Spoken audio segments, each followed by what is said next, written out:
पत्रकार पत्रकार पत्रकार आज के दौर में अगर कोई व्यक्ति बेरोजगार है, अगर उसको कहीं नौकरी नहीं मिल रही है या उसका कोई व्यवसाय नहीं है, तो ऐसे व्यक्ति को लगता है पत्रकार बन जाओ और शुरू कर दो पत्रकारिता की आड़ में दलाली या सीधा 2 नंबर का काम। मैं ऐसा इसलिए बोल रहा हूं क्योंकि अब मैं आगे वीडियो में जो आपको आज की पत्रकारिता का सच बताऊंगा और दिखाऊंगा, वो आपको कहीं ना कहीं विचार करने पर मजबूर कर देगा।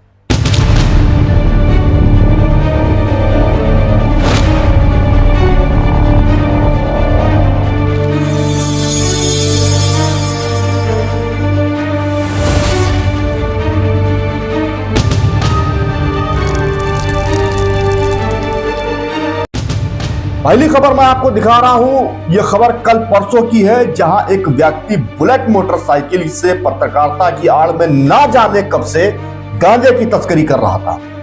पहले तो इसने नंबर प्लेट पर जहां गाड़ी का रजिस्ट्रेशन नंबर होना चाहिए, वहां बड़ा बड़ा मीडिया लिखवा रखा है। पुलिस को सूचना मिली तो चेकिंग के दौरान जब आरोपी को रोका गया तो उसने अपने आप को पहले तो क्राइम रिपोर्टर बताया, लेकिन जब तलाशी ली गई तो उसके पास से 12 किलो सूखा गांजा पकड़ा गया। इसके बाद पुलिस ने उसे गिरफ्तार कर लिया। वहीं लखनऊ में अभी कुछ ही दिन पहले ठाकुरगंज पुलिस ने अपने आप को एक मासिक पत्रिका का पत्रकार बताने वाले 3 युवक को इसलिए गिरफ्तार कर लिया क्योंकि ये जर्नलिज्म के नाम पर अवैध वसूली करते थे। ये ऐसे ही फर्जी पत्रकारों के कोई 1-2 मामले नहीं है, लिस्ट बहुत लंबी है, वो भी आपको बताऊंगा। लेकिन पहले कुछ तथ्यों को आपके सामने रखने के बाद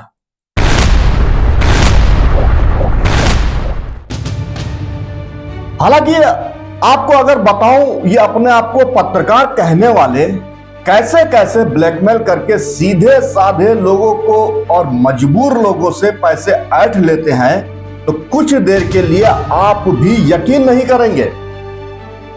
इनको ना तो जर्नलिज्म के बारे में कोई जानकारी है और ना ही ये खबरों को लिखना जानते हैं, ना ये बोलना जानते हैं। कैसे साइन इन करना है, कैसे साइन आउट करना है, इनको नहीं मालूम। अगर इलेक्ट्रॉनिक मीडिया से है तो कैमरा कैसे फेस करना है ये नहीं जानते, यहां तक माइक कैसे पकड़ना है इनको ये भी जानकारी नहीं होती। लेकिन कैसे और किसको अपनी गीदड़ भपकी में लेना है ये इनसे अच्छा कोई नहीं जानता। ऐसे पत्रकार आपको थाने के बाहर दलाली करते हुए लगातार दिख जाएंगे। ऐसे पत्रकार विकास प्राधिकरण के नाम पर जहां कहीं बिल्डिंग या मकान का निर्माण हो रहा होगा, वहां अवैध निर्माण के नाम पर वसूली करते हुए मिल जाएंगे। हालांकि इनको अगर निर्माण करवाने वाले व्यक्ति की तरफ से इनका दिन भर का खर्चा दे दिया जाए तो अवैध निर्माण फिर वैध हो जाता है। पत्रकार का काम होता है सच को उजागर करना। अगर कहीं पर कोई भी काम अवैध तरीके से हो रहा है तो निष्पक्षता के साथ दिखाना और संबंधित अधिकारियों को सूचित करना या अवगत करवाना। लेकिन आज शहर में ऐसे कई फर्जी पत्रकार आज बाइक पे घूमते मिल जाएंगे, जो सुबह से शाम तक देखते हैं कि कौन सा अस्पताल बिना लाइसेंस के चल रहा है, कहां पर अवैध खनन हो रहा है, जो कि खड़े खड़े ले दे के ये वहीं पर अवैध खनन को फर्जी तरीके से वैध कर देते हैं। साथ ही क्षेत्र में कहां मादक पदार्थ की तस्करी, गांजा तस्करी, नशे का खेल, जुआ ढूंढना इनका मुख्य उद्देश्य होता है, क्योंकि यहीं से इनकी मोटी कमाई होती है। ये ढूंढते हैं कि कहां हरे पेड़ों की कटान चल रही है।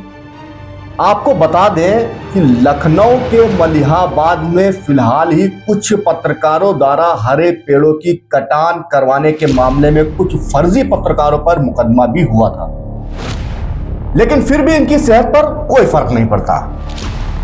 आपको एक सच ये भी बता दूं, ये दिन भर मास्टर बनकर बालू माफियाओं को ढूंढते हैं कि कैसे इनकी शाम की दारू का खर्चा निकल जाए। आप देखेंगे थाने या सरकारी दफ्तरों के बाहर आपको इस इंतजार में खड़े और घूमते मिल जाएंगे कि कब कोई पीड़ित अपने दुखों और परेशानी को लेकर आए और हम उसको उसका काम आसानी और जल्दी और उसके पक्ष में करवाने के नाम पर उसकी मजबूरी का फायदा उठाएं। ऐसा फर्जी पत्रकारों का मकड़ा जाल आपको आपके पूरे शहर में फैला हुआ मिल जाएगा। सच तो यह है कि इनके पास कोई भी न्यूज़पेपर या पत्रिका RNI रजिस्टर्ड नहीं होती है, ना ही कोई ऐसा चैनल जो ministry of information and broadcasting से लाइसेंस प्राप्त हो वो भी नहीं होता है। ये सिर्फ एक व्हाट्सएप ग्रुप बनाते हैं जिसमें कुछ अधिकारी पुलिस विभाग एवं पत्रकारों के समूह को जोड़कर एक चैनल क्रिएट कर लेते हैं और फिर गले में टांगकर एक आईडी बन जाते हैं कहने को पत्रकार। अगर आप भी इनकी पोस्ट को व्हाट्सएप या अन्य किसी सोशल मीडिया के प्लेटफॉर्म पर देखते हैं या पढ़ते हैं कि बिग ब्रेकिंग फला फला जगह पर मुख्यमंत्री के आदेशों के ताक में रखकर हो रहा है अवैध निर्माण, पुलिस की मौजूदगी में फल फूल रहा है नशे का कारोबार, अधिकारियों की मिलीभगत से हो रहा है RTO ऑफिस के बाहर भ्रष्टाचार, सुबह से शाम तक दलालों का लगा रहता है जमावड़ा, तो आप भी कहीं ना कहीं सोचते होंगे कि कितनी ईमानदारी से खबरों का अपराध को दिखा रहा है ये पत्रकार। लेकिन आपको सच बता दें, इसके पीछे की जो सच्चाई है वो ये है कि ये इस तरह रटी रटाई स्क्रिप्ट को व्हाट्सएप ग्रुप में चलाकर ये लोग कोई क्रांति लाना नहीं चाहते। इनका हरगिज मकसद ये नहीं होता कि समाज में हो रहा कोई भी गलत काम या अपराध को खत्म करा जाए। ये बिल्कुल नहीं चाहते कि कैसे समाज की खामियां को खत्म किया जाए। ये हरगिज नहीं चाहते कि कहीं कोई बिल्डिंग बन रही है तो उसमें अवैध निर्माण ना हो, जिससे कोई भी नियमों एवं कानून का दुरुपयोग ना करे और एक अच्छे भारत की शुरुआत हो जहां भ्रष्टाचार करप्शन का नामो निशान ना हो। इनकी सोच हरगिज ऐसी नहीं होती है। ये तथाकथित लोग हैं, ये बिल्कुल समाज को सुधारने नहीं निकले हैं। इनको क्रांतिकारी समझकर कहीं आप भी गलती ना कर दीजिएगा। इनकी सोच सिर्फ 500,000 रुपए के इंतजाम की होती है जिससे पेट्रोल और शाम की दारू की व्यवस्था हो जाए।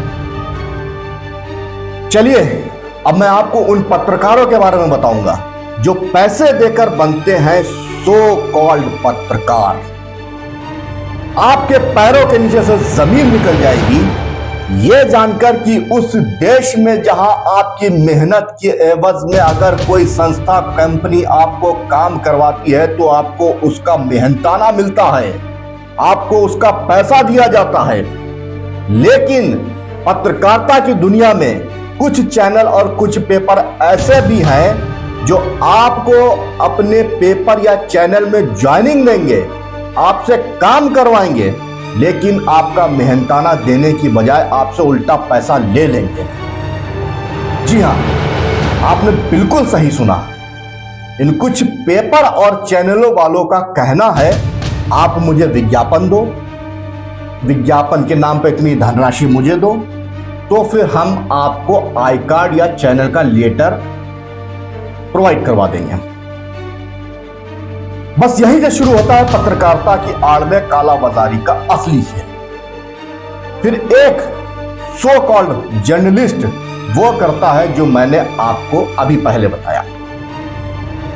फिर इस व्यक्ति का खबरों से कोई मतलब नहीं होता। ये प्राइवेट संस्थानों से दिन भर विज्ञापन मांगता घूमता है। किसी भी फेस्टिवल या नए साल पर इसके ऊपर संपादक का भयंकर दबाव होता है। एक अमाउंट फिक्स होता है कि इतना पैसा विज्ञापन का आपको चैनल या पेपर को देना ही है। हालांकि एक रिपोर्टर का काम विज्ञापन मांगना नहीं है। चैनलों में विज्ञापन के लिए मार्केटिंग टीम होती है, लेकिन सो कॉल्ड रिपोर्टर शहर भर में विज्ञापन मांगते इसलिए घूमते हैं कि किसी भी तरह चैनल की आईडी मेरे पास बनी रहे, जिसकी आड़ में अपने बाकी काम चलते रहें। जिसके बाद एक दिन ऐसा आता है फिर ये लोग पत्रकारिता की आड़ में गांजे की तस्करी में पड़ जाते हैं, जैसा कि मैंने शुरुआत में वीडियो में आपको अभी दिखाया। हालांकि इनको पत्रकारिता का पा भी नहीं मालूम होता। ये पर्स में चैनल की आईडी, गले में आई कार्ड डालकर दिन भर वसूली करते घूमते हुए आपको मिल जाएंगे। आज इन्हीं फर्जी और तथाकथित पत्रकारों की वजह से पत्रकारिता का पेशा बदनाम हो रहा है। जो ईमानदारी और मेहनत से पत्रकारिता कर रहे हैं कहीं ना कहीं इनकी वजह से उनको भी शर्मिंदा होना पड़ता है। फिलहाल हमारा काम आपको सचेत करना, सावधान करना था कि कहीं आप भी इन सो कॉल्ड पत्रकार के कभी शिकार ना बन जाएं। कहीं आपसे भी ब्लैकमेल करके आपको भी अपनी ठगी का शिकार ना बना दें। इन पे शिकंजा कैसे कसा जाए, यह जिम्मेदारी सरकार और पुलिस प्रशासन की है। सरकार को इनके खिलाफ कोई कदम उठाना पड़ेगा, वरना तेजी से बढ़ रहे ये सो कॉल्ड पत्रकार आने वाले वक्त में एक बड़ा प्रश्न चिन्ह बन जाएंगे। नमस्कार।